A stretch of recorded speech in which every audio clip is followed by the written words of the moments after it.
Some conversations will be mind-blowing and you'll sit there and you'll have the most profound change. It's Janis, 52 Conversations. Working on the theory, it is better late than never. So obviously 52 Conversations was created with the idea of putting out a conversation each and every week, and things have happened continually as life comes at us from different directions that has maybe prevented that from happening. So we're not going to get caught in that. We're going to get caught in maybe the reasons why I haven't shown up each and every Sunday with a conversation from someone. So how long ago does it seem that I got back from yoga teacher training? It's a matter of maybe 10 or 11 days, yet the shift feels so big. Surprisingly so, having done the amount of training that I've done, workshops and personal development courses, etc., etc., I am really used to going off on the training and submerging myself in the learning and all the things that that will bring up. So I suppose despite that, I was still really surprised at the intensity of the yoga teacher training, which just makes me think, oh, you tip, Janis.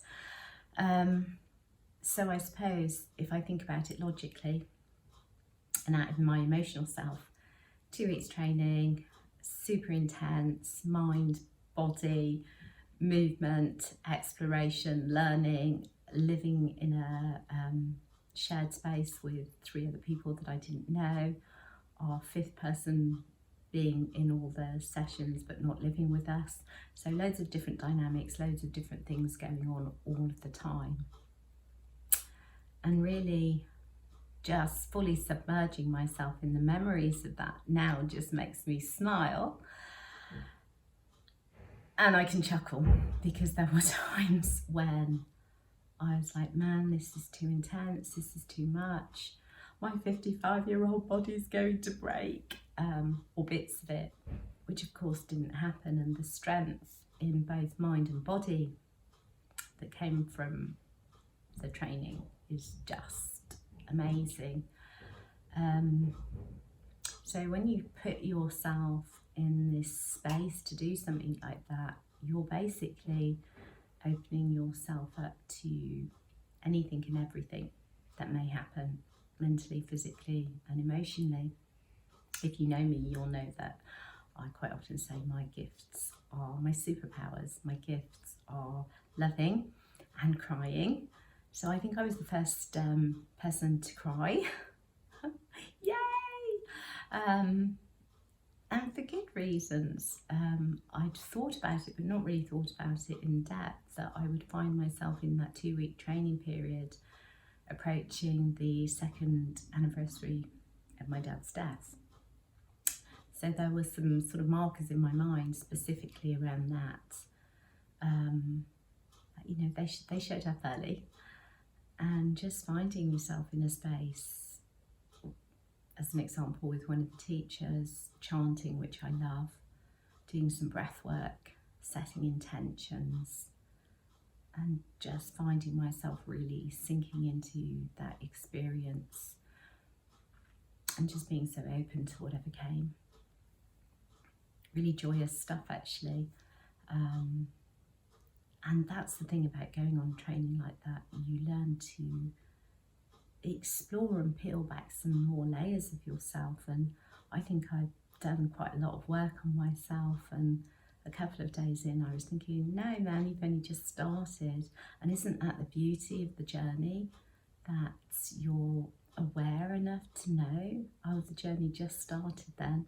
You know, it's just another little arrow off of this space.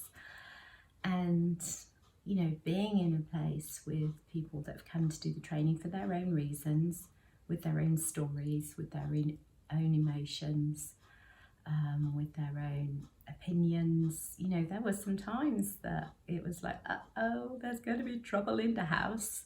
And it was really interesting to see as the week progressed that people's edges peeled back a little bit, vulnerabilities were shown, they were shared. Sometimes there was like, okay, I need to leave the room because blah, blah, blah. Really interesting stuff. And, you know, I found myself several times just needing to hole up in my bedroom and kind of go, peace out, people. You know, we were early in the studio. We walked there if we could, or we walked home. We had homework every night, and some nights I found myself at midnight still thinking, what on earth am I doing? I don't get it, unable to sleep. And then when you do go to sleep, you dream about Sanskrit words and intentions and movements and how to do them properly. And maybe that is the full submersive experience as it is supposed to be. So where am I going with this conversation? I don't really know. It's just kind of a sharing of where I've been for the past couple of weeks.